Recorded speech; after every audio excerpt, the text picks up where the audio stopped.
password as well.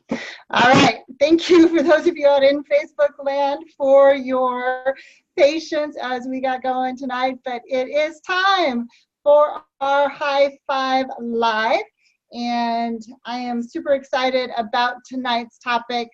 And I don't know that I would ever come on and say I'm not excited, because I'm always excited, but tonight I have been working on this presentation today, and I am ready to talk about it.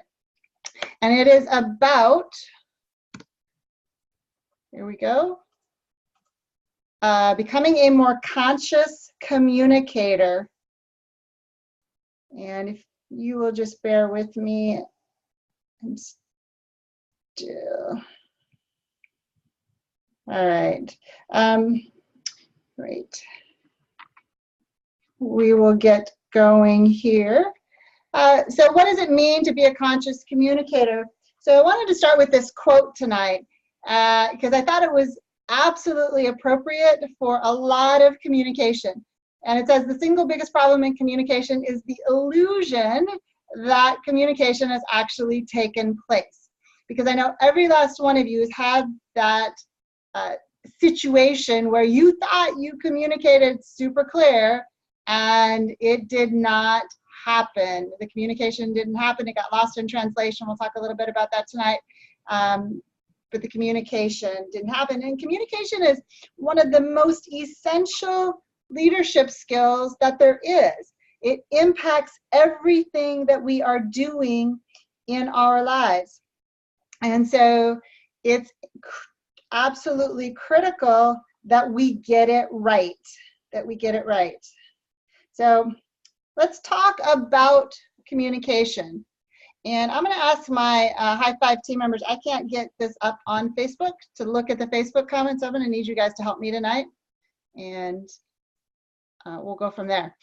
So I do have a couple of polls, and if you're on Facebook, just type it in the comments, and if you are here live with us, we can pull them up and display them for you. So I'll do that real quick.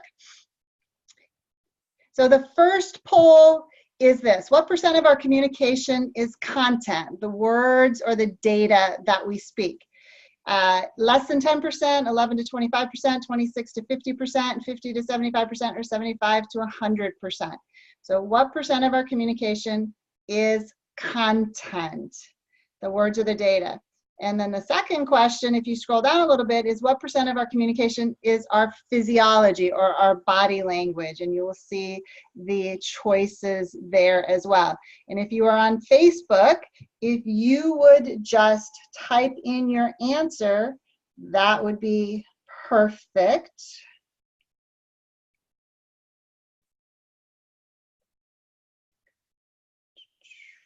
Give everybody a second to vote here.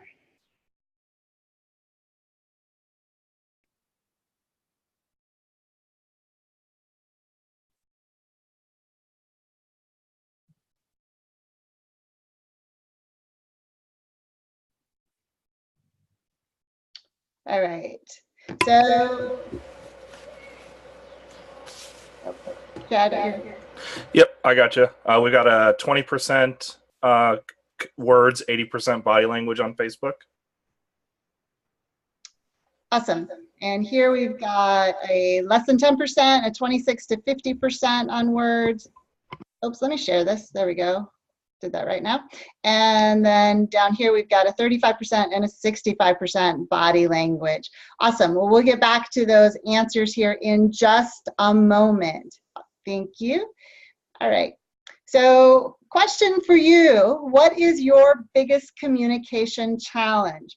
And you can type that in the comments on Facebook, or you can type it in the chat here as well. And as we go through this, we'll take a look at what your biggest communication challenge is. And either it's part of this tonight, or we'll address it separately, or we will address it in another one. But I want to know what your biggest communication challenge is. So let's talk about how much of our communication is words or data. So that is the content of the communication. And that makes up less than 10% of the communication. So we put a lot of thought right into those words, but there's so much more that happens beneath the surface. So this is just another place for that iceberg example that pops up in so many things, because there's so much riding below the surface. Now, the other part of communication is context. So what is the context of the communication? What is the situation? What are the circumstances? What are all those nonverbal things that are happening? So that's where the physiology that we just talked about comes in. Our voice inflection comes in. What assumptions, unconscious assumptions are we making about the timing? What are interpretations? What is our perspective about that? So there's so much more in the communication that happens in the context, right? So we're going to come back to this in just a moment. When we're talking about conscious communications, because that's what we said tonight was about, how do we become a more conscious communicator? Well, the first thing is to expand our awareness.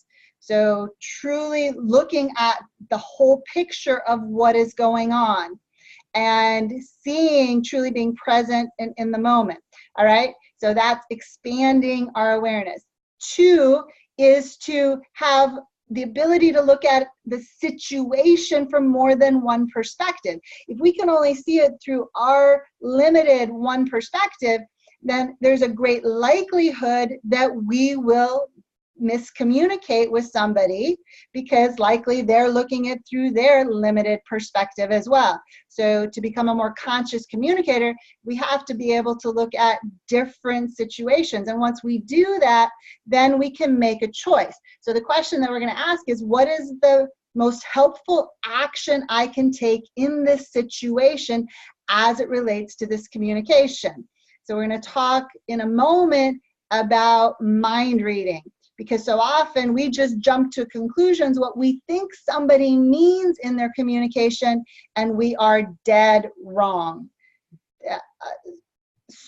So often, and every last one of you has had that situation.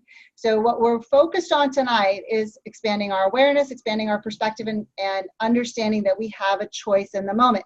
Now, a lot of that's not brand new to those of you that are tuning in tonight. So what is? So we got a couple of brand new things, that ways of looking at things that will help you take your communication to the next level. So the next thing that we're going to talk about is intent versus impact. Because so often when somebody takes what we say wrong, and I say that loosely, it's because they did not hear what we intended to communicate. So the intent is the intended meaning of the communication. What am I saying to you? Versus the impact is how you heard it and interpreted. So you may have heard us say, it doesn't matter what you say, what matters is what they hear. Doesn't matter what you show them, what matters is what they see. They're going to put their own interpretation on it. That's going to be the impact on the receiver of the communication. Super important to understand that what you intend is not always what happens. And I know you get that. And when we become a more conscious communicator, then we can make sure that what we intend is what the impact is. So there's some things that we can do to get better at that. Give me 1 second here.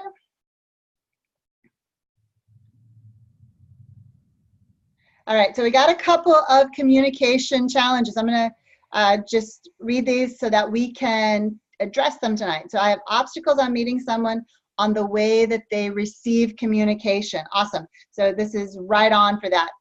Trying to address difficult topics in a non-confrontational way, and knowing when to stop communicating. Oh, beautiful question. And knowing when to stop communicating when it is clear that the other person is not really listening to what's being said.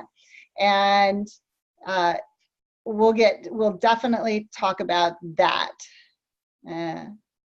tonight. Beautiful. Thank you guys for submitting those questions. And we got another one, Barb.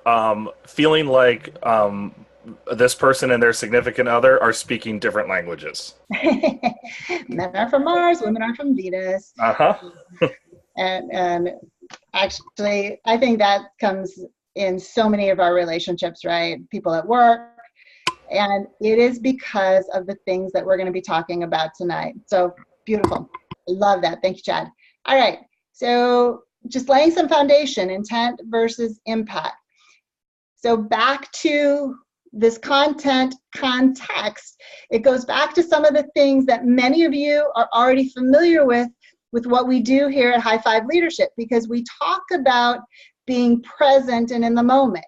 Right? So the conscious part of our communication, and then we talk a lot about programming, and that is the unconscious part of our communication. It is all of our stories, all the things that we've learned from somebody else, and all of that is what is actually creating the context that we're hearing when somebody else is speaking to us. It's also the context for what we mean.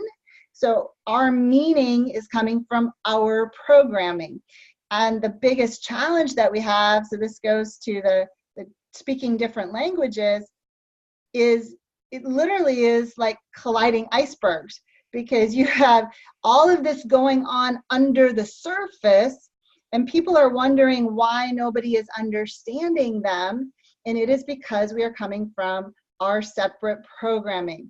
So what are some things that we can do about that? So I want to talk about this whole mind reading thing.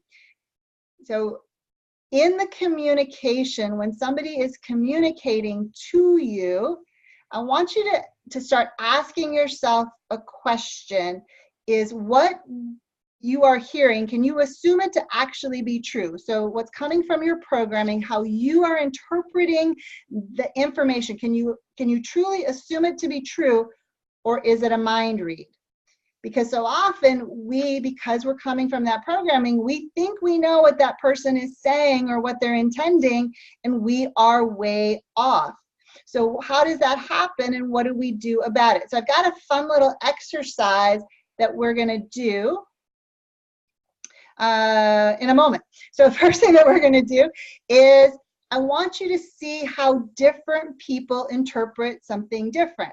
So take out a piece of paper if you're not driving. On Facebook, you can type in your answers. I want you to write down 5 words. Success equals what to you? So 5 words that success equals for you. Any 5 words that have meaning for you. I'm going to give you just a second to do that. So write them down. Actually on here, why don't we just have you guys type them into chat, and then on Facebook, you can actually, on Facebook, you can type them in over there. And I'm laughing, Mr. Fink, at your comment about the fact that none of that ever happens for you in your communication.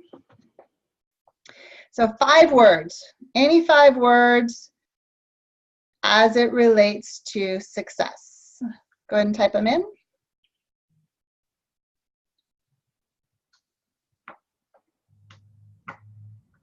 And I want you to see how different this happens. I know we have a slight delay.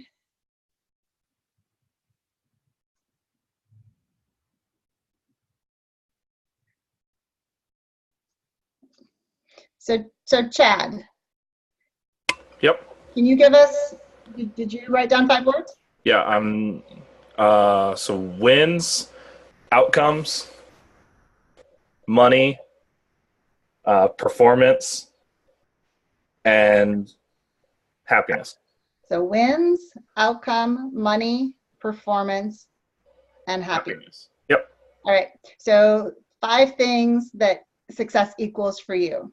Mm-hmm. All right. So the question that I have for the rest of you is, how many of those words did you use as it related to success? Now, I've got an answer here on chat, and none of them are the same.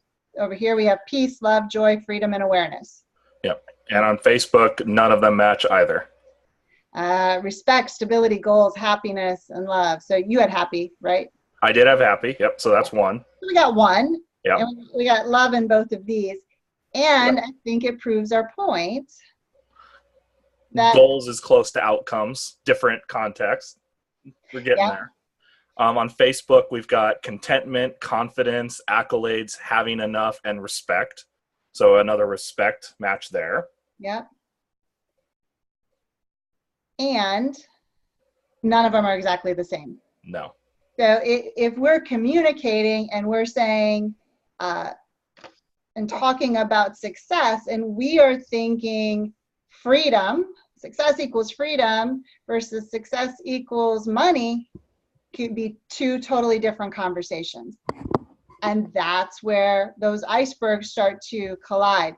So thinking about that and realizing that. So this is the conscious piece, is when I'm going into communication, expecting the other person to not understand me at whatever level, because they have different program, they're thinking about it different. So let's go back to our mind reading. So a presupposition means I can assume it to be true, and a mind read says I'm just making up that story about whatever's being said. So I actually took these examples straight from an NLP training that a couple of us did, because I thought they were really good examples. So what we're going to do is we're going to identify for each of these whether it is a presupposition, we can assume it to be true, or whether it's a mind read. So the person said, if I don't learn how to communicate with my boss, I won't get a raise. All right? So is this a presupposition or is it a mind read? So we'll go ahead and type these answers. So put your answer either in the chat box or put it in the comments on the Facebook, and let's see what you come up with. So the first one, he feels he is treated unfairly. Is that a mind read or is it a presupposition? Can we assume it to be true?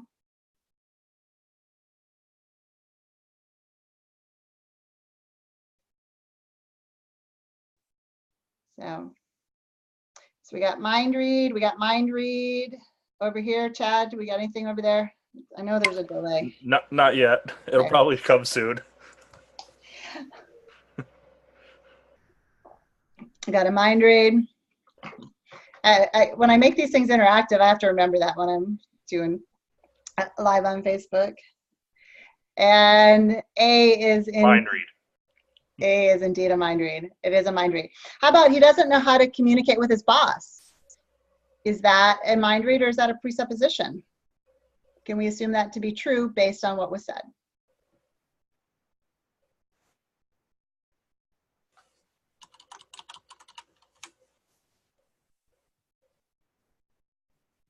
All right, so you guys are already connecting to this. Yeah, that is a presupposition,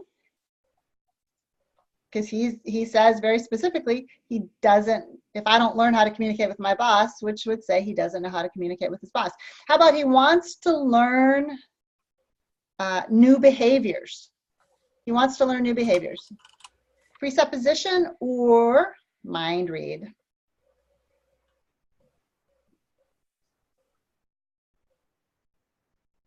And Facebook answered presup for B as well. All right.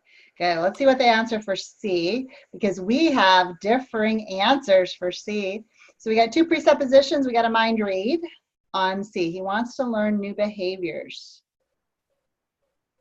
This is where this stuff gets interesting. This is where I get like super excited about it.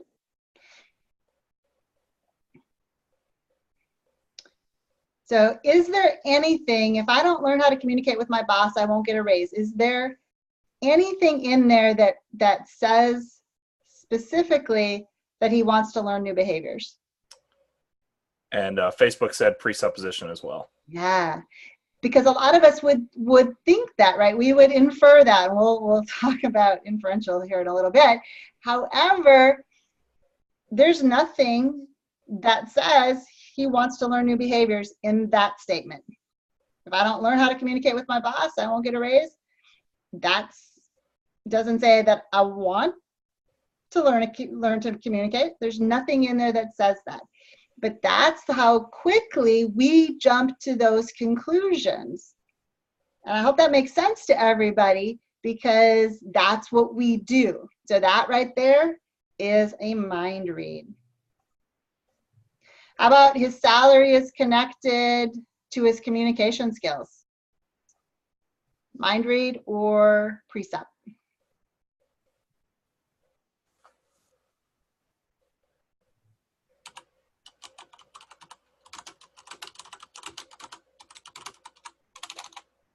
Now I got you guys thinking.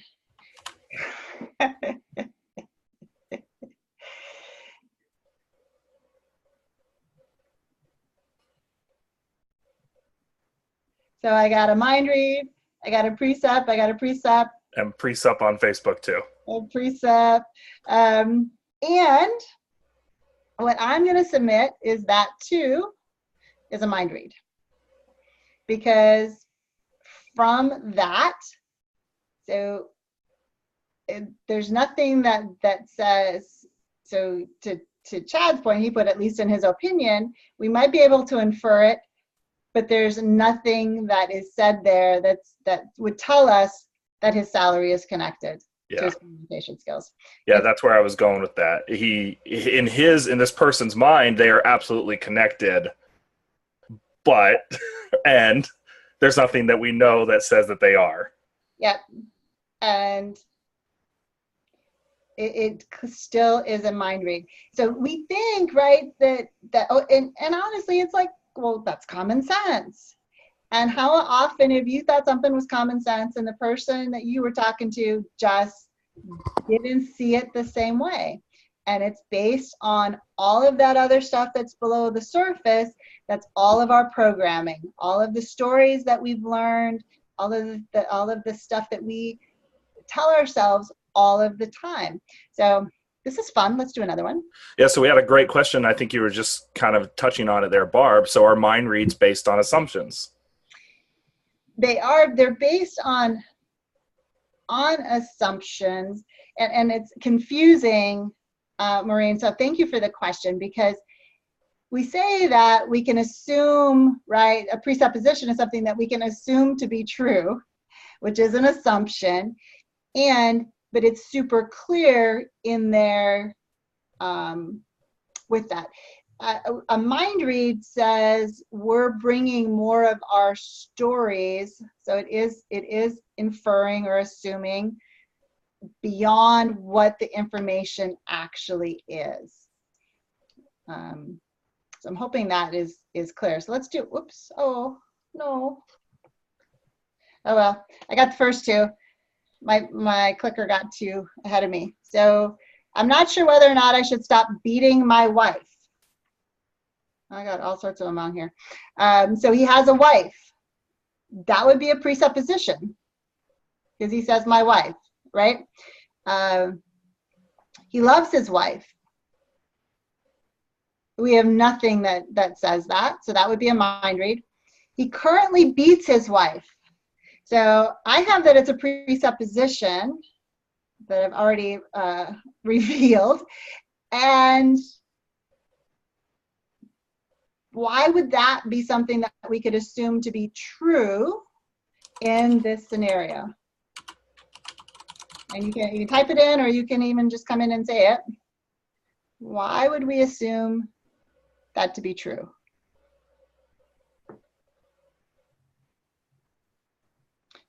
Right, so should stop. Right, so I should stop beating my wife. So we do know he's currently beating his wife. All right, and then the last one, let's see if that is it a mind read or is it a presupposition? He's a lowlife who should be shot.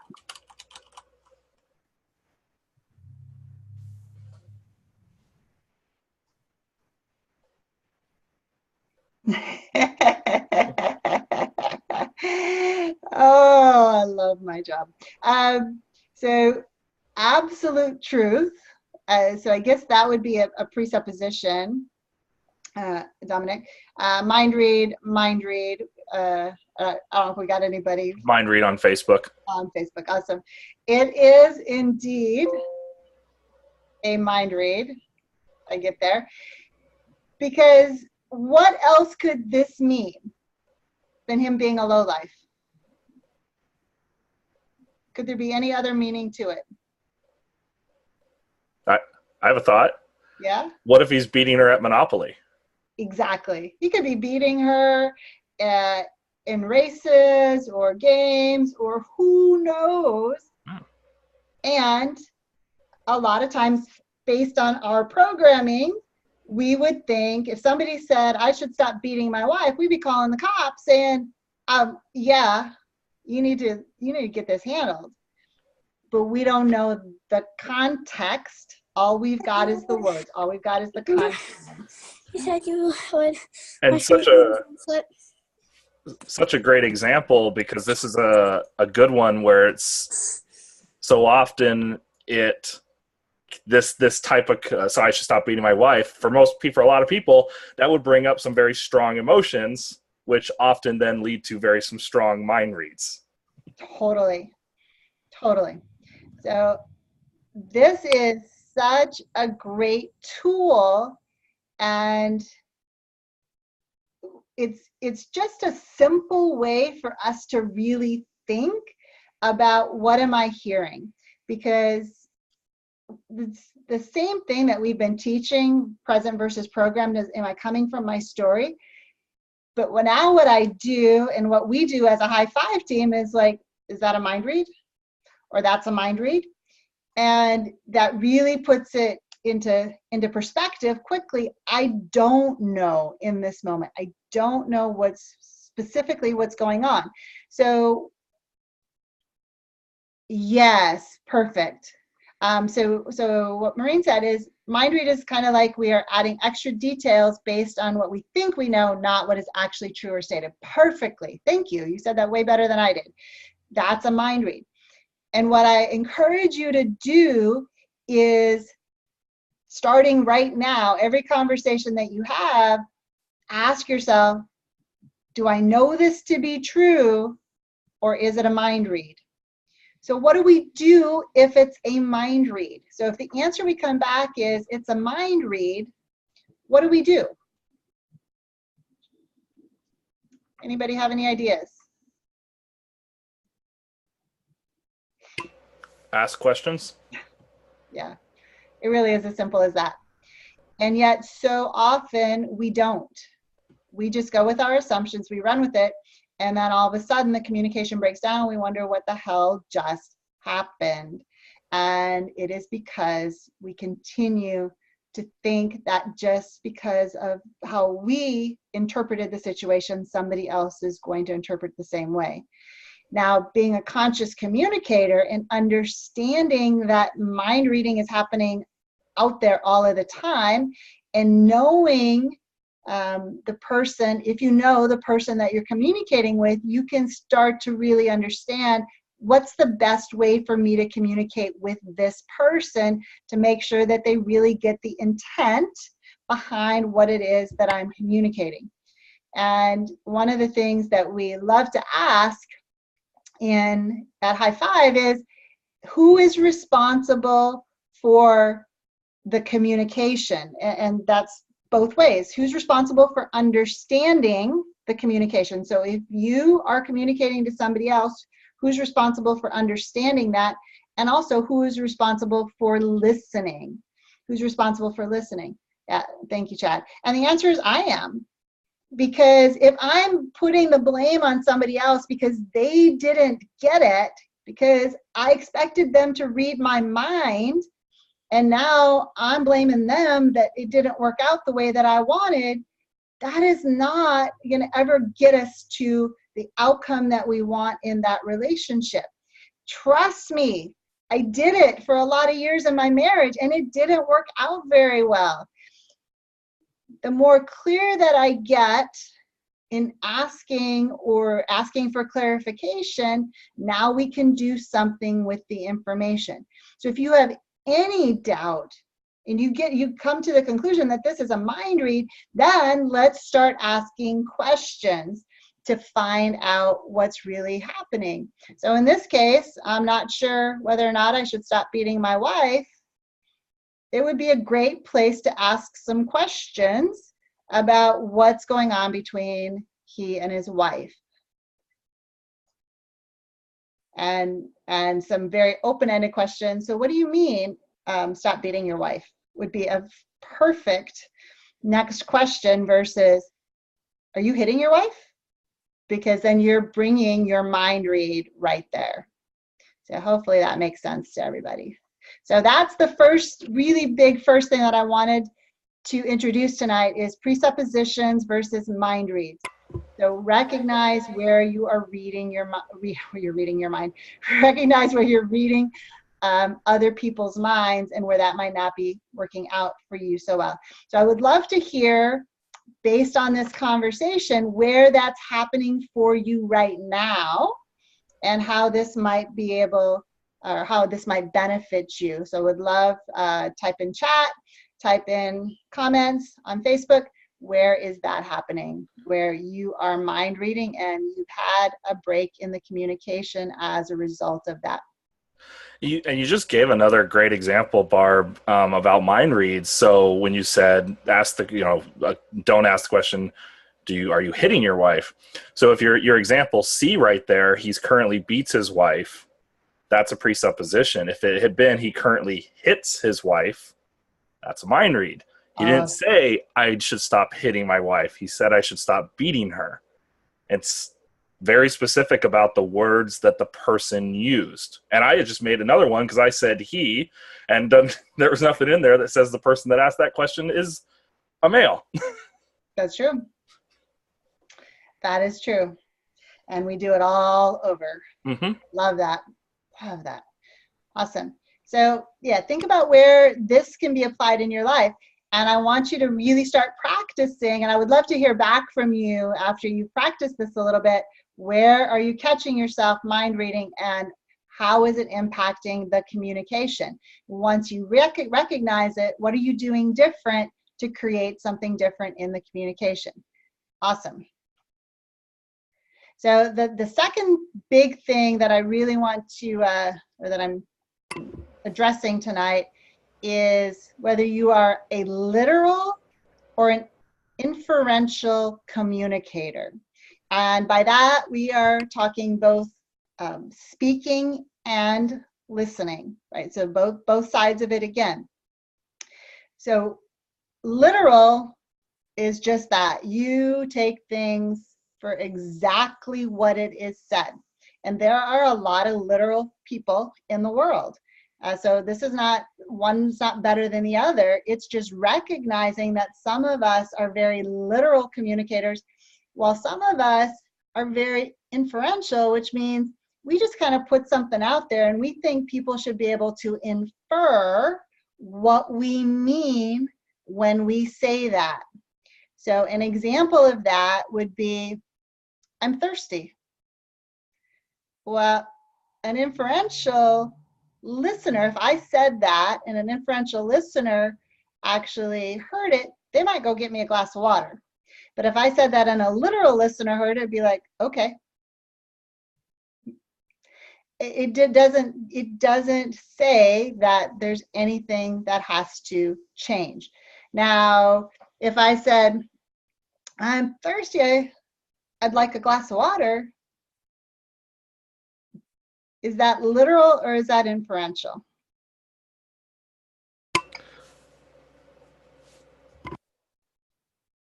What do you guys think? I'm thirsty, I want a glass of water. Literal or inferential?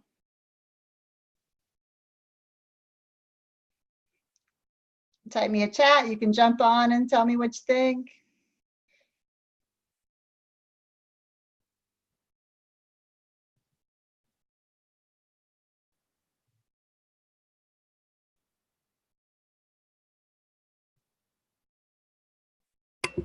Inferential on Facebook. So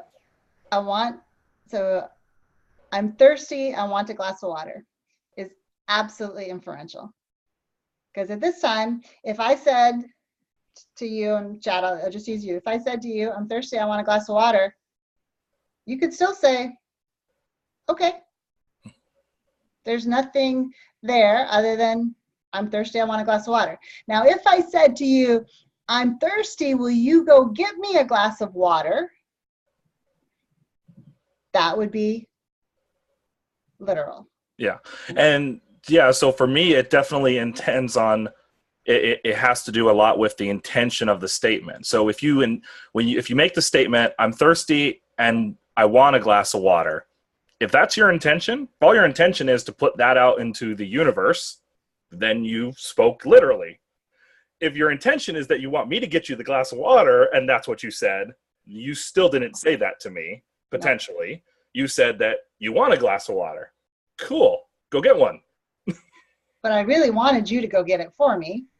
But that's not what you said. And now I'm just pissed off at you because it's like, what the heck? Why won't you go get me a glass of water? Yeah. Right? And does that happen in our relationships, in our communications? All of the time. All of the time. All of the time. So I have another little exercise, and then we'll see if you guys have some examples as well. So I paired these up. One's literal, one's inferential. I wish I didn't have to stay here alone versus please stay, I don't want to be alone. Which one's inferential, which one's literal?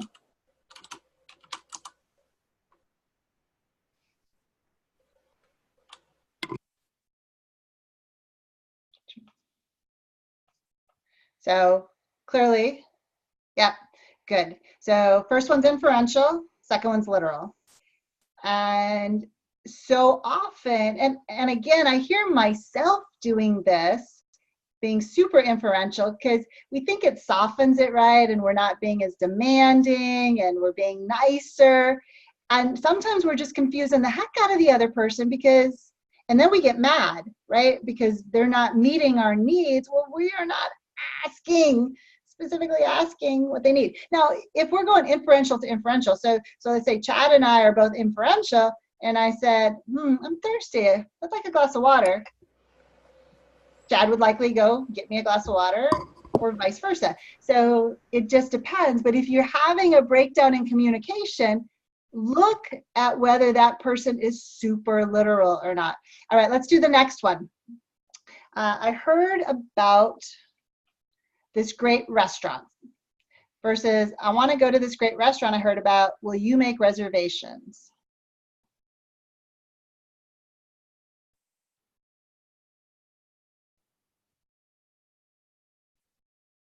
So yeah, clearly everybody's connecting. So inferential, literal. And Facebook has the same answer. And I would tell you, I used to do that. And then I'd wonder why I didn't get to go to that restaurant.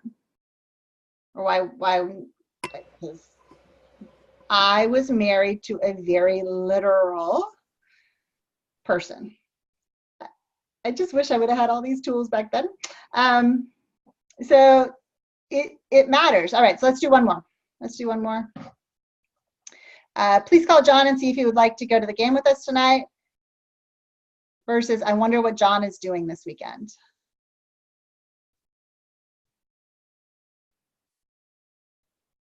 Okay. No. Clearly, this one, super easy once we identified it. So my question to you guys is, where is this happening? Is it happening for you in your life? And if so, do you have any examples of where it might be happening for you? I'm happy to have you either chat about it, jump on and talk about it, or comment about it.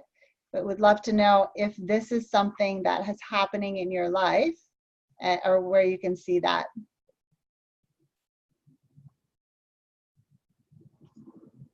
Oops, getting ahead of myself.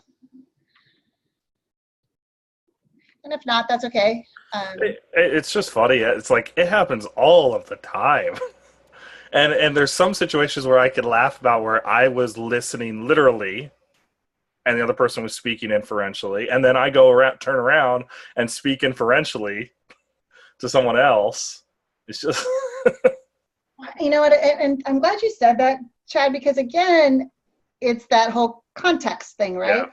So what is it that from a contextual perspective that is creating that as well? So again, our programming might have taught us to be inferential in certain places and literal in certain places as well.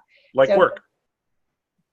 yeah, and I'm glad you said that, because this can be different at work versus home in different scenarios as well. So all of that contextual piece is so important. Yeah, totally. And yeah, it's hilarious. It's just funny to think about, even just laughing. On Facebook, these are great points. It happens because I don't want someone to feel pressured. I want them to volunteer. I don't want to have to face the rejection. Mm-hmm. Yeah, I mean, that's what a great point. If I put out exactly what I want, I might not get it. You might not. And you'll never know. That's true. Yeah, and that's an interesting one for me, because I had a huge fear of rejection for a long time. And so I wouldn't ask for what I needed, and then I would get super disappointed because I wouldn't get it.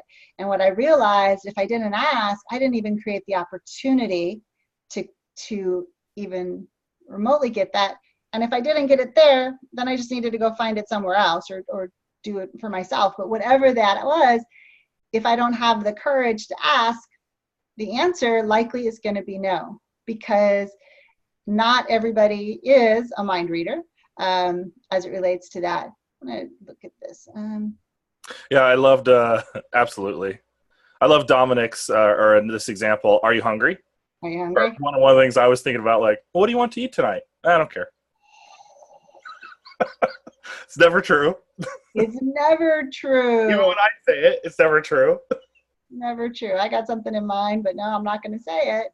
Yeah. And then I'm going to be disappointed, because that's not what we're going to do. Or maybe I don't. I don't necessarily know exactly what I want.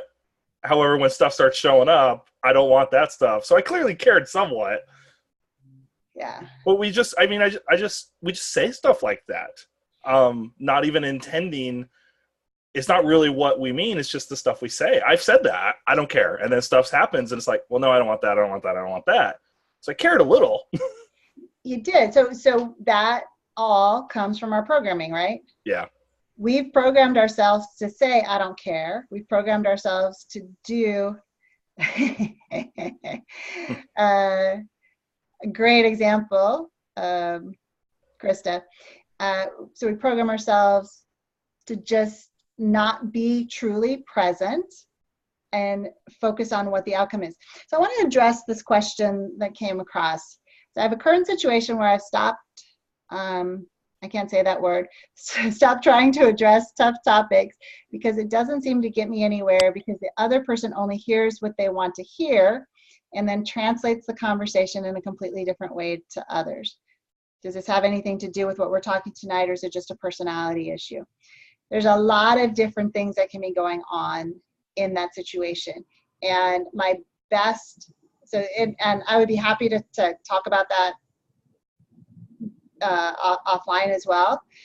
And what I would say is that the first thing that I would recommend is to change your approach as to how you're having the conversation, because something in the approach potentially is why they can't hear it. So the first thing that we always teach is, if the approach that you're using isn't working, change it, because at least you're creating a new possibility. Could it be understanding that you're coming from those different perspectives and personalities? Yes. And the first thing that you want to do is understand your personality and how you might be coming across and how their personality for how they might be hearing it. Because if you are somebody that's super direct, and there's somebody, and this could be some inferential literal stuff as well, but if there's somebody that really needs to not feel threatened, they need to feel very safe, and so they want it wrapped in a little nice cushion package that they can hear you, and they may just get completely defensive. So there's clearly tonight we're just covering a couple of things. And the more that you can understand about who that person is and how they view the world, and then that's another whole conversation that we will do in a future High5 Live, is different worldviews, how different people view the world. Because if they view the world differently than you, their programming again is different. They have a completely different interpretation. And it could be the things that Chad and I were just talking about in terms of fear of judgment. They feel attacked or criticized. We're just giving feedback, having a tough conversation, but to them, it's absolutely personal.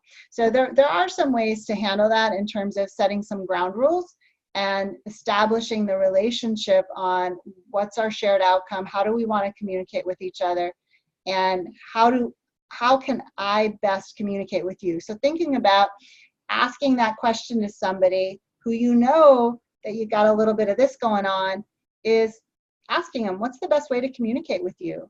But you got to do it in a way that it's sincere, right? So that they can actually hear you.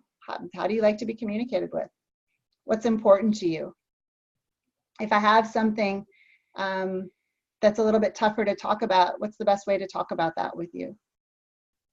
And let them be part of how that communication happens. You have anything to add to that, Chad? Yeah, just they might not know. If you ask that question, they might not know how to answer it right away.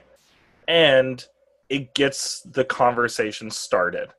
So it's just a conversation about how can we together make our communication better? How can we work on this? What's a new possibility?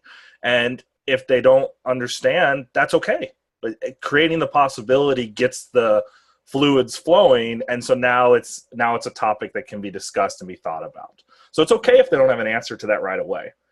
The gears are starting to turn. It'll show up. Yeah. So definitely good stuff. Thank you. Hey, Barb. Yeah, Dominic. I was thinking the same thing. You know, I was listening to what you were saying. I was thinking the same thing that Chad said, that I've had those situations at work before where, you know, I wondered what they were hearing. You know, what I was saying and what they were receiving seemed to be two different things. And then I realized that on my end, I was giving information, giving, and didn't know what they were hearing. Well, I didn't know without the questions. So change the scenario. What helped me was to change a scenario where we were working on it together, not me telling them what I want from them and hoping that they would hear it, but rather presenting what the issue was and working on a solution together, eventually getting to the point where they come up with their own solution. That's the win. That's the end game. Once they come up with the solution that you like, that's when you know that the communication was clear. That's right. Yeah, absolutely, Dominic. Thank you for that. And it's really about having a shared outcome, right? So working together to create that. Love that, love that, love that. And the last thing I'm going to address on this is that situation where, yep, everybody wants to be so polite that they will not actually have the conversations that need to be had because they're afraid of causing waves or fear of hurting somebody. And yet what happens with that is we just shove it all down until it like comes out in a really ugly way. And we've all had those. Well, I've had those situations. Well, I was inferring that you all did as well, but I know that I have had those situations as well. All right, well, we are almost out of time tonight. Wow. So I asked one other question, and I'm going to touch on this, and this is another topic that we could talk about for another whole hour. And it said, what % of the communication is words or content? So according to neurolinguistic programming, they've done a lot of research, words only make up 7% of the communication. And our voice inflection, our tonality makes up 38% of the communication, and our physiology or our body language makes up 55% of the communication. So those are the answers to those first polls that we took. So thinking about that, right? How much can get lost in translation in so many of the different ways that we communicate? So you think about where you're inferring something versus literal, think about text messages, because all you have is words.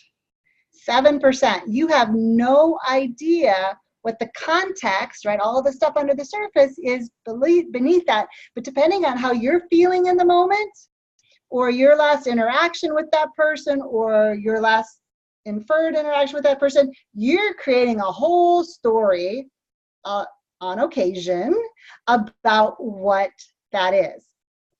And again, the question is that a mind read? So when you are getting a text message, ask yourself, is this and you're coming up with a whole story about what's behind it, is this a mind read?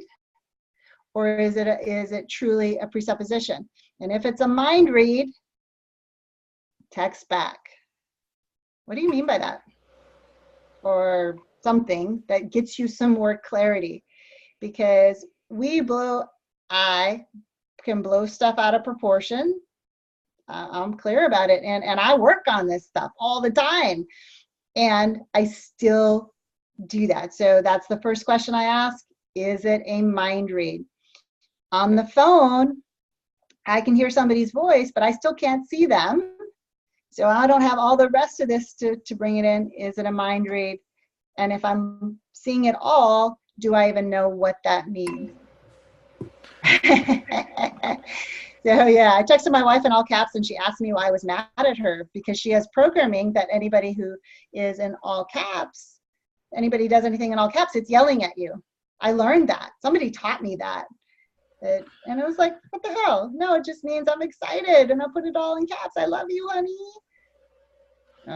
Yeah, good stuff. So things get lost in translation. Chad is laughing his ass off. Oh, emails. Oh, emails. Emails are right there with text messages. Same thing. Yeah, absolutely. And so you started to address this, and we had a specific question about it on Facebook. So when you're on a phone call, and there's no body language, what percentage is now not words? It jumps 93% is all tonality, right? Yep. 7% is the words stay the same. Yeah. Oh, thank you for that question. Yeah, the words stay the same. It's only 7%. So people are, and understand, and this seems super important to say, understand that everybody else is mind reading you as well. So if you think about that before you press send on an email, before you press send on a text message, how could this be misinterpreted? That's being a conscious communicator. How can I be more clear? How can I make sure that they see the same picture that I am communicating? That makes you the difference maker in the relationship. That makes you the person that really is accepting responsibility, and it matters. So there's so much more that we could talk about as it relates to communications, right? We could spend a whole weekend on that. And I just wanted to give you a couple of new tools in your tool belt, some things to really practice in your communication as it relates to those two things. So mind reading and inferential. All right, so we got just a couple minutes left, and I wanted to talk quickly about a couple of our upcoming classes. And the first one that I wanted to talk about is our High5 Evolve class that's coming up here on April 21st and 22nd, I believe. It's a Saturday, Sunday, whatever those dates are in April. And this class is super important to me. We've only done it once, so this will be the second class. So the good news is we tested it on somebody, and this one will be even better. And what this is about for me is the fact that I've really been doing a lot of my own self-development work, personal development over the last few years, but specifically 3 years since I moved here to California. And I've taken all of that work and that growth that I've had for myself, and I have put it into this Evolve class. And I really want to share it with as many people as I can, because for me, it's taking all of that foundational stuff that we do in our first 3-day intensive and takes it to a way different level where we truly are aligning our physical, emotional, mental, and spiritual bodies, and really figuring out why are we here and how can we show up in a bigger way to create more in our life, more for our families, more for our businesses, more for whatever is important to you, our community, whatever that is. And this is a class that is 100% from my heart to your heart. And it is so much fun. And it's just a great next look inside to create that more. If we haven't talked about this class, I would love to talk about it with you. There's my phone number. There is my email address. Y'all can get me on Facebook.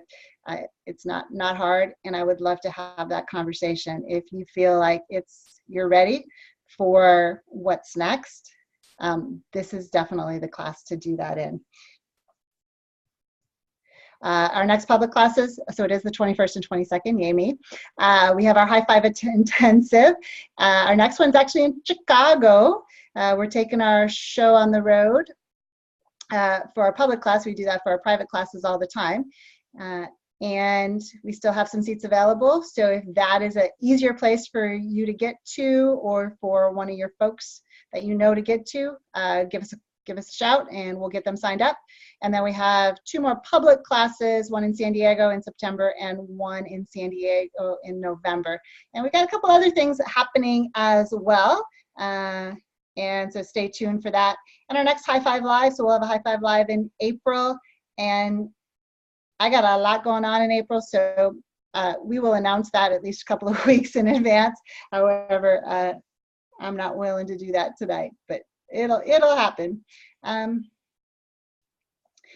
So want to know on a scale of 1 to 10, how valuable was this High5 Live tonight? So you can give us a chat or tell us on Facebook. Just give us a number 1 to 10. How valuable was this session? And if it's not a 10, just let us know what would make it a 10. And then also, what was the most valuable? What did you get out of it that's going to be helpful for you moving forward? So if you would take a moment, I would be super appreciative, because this is how we get better. You know, we do this to be able to provide value for you guys. We love what we do, and the more feedback that we get, the better that we can make it.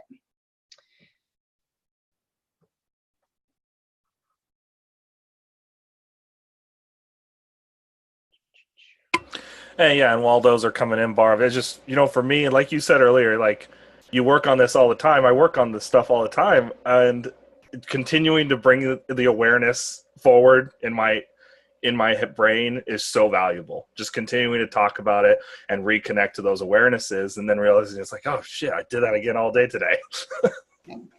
Well, and as I was putting it together too, I was having the same thing. It's like, yeah.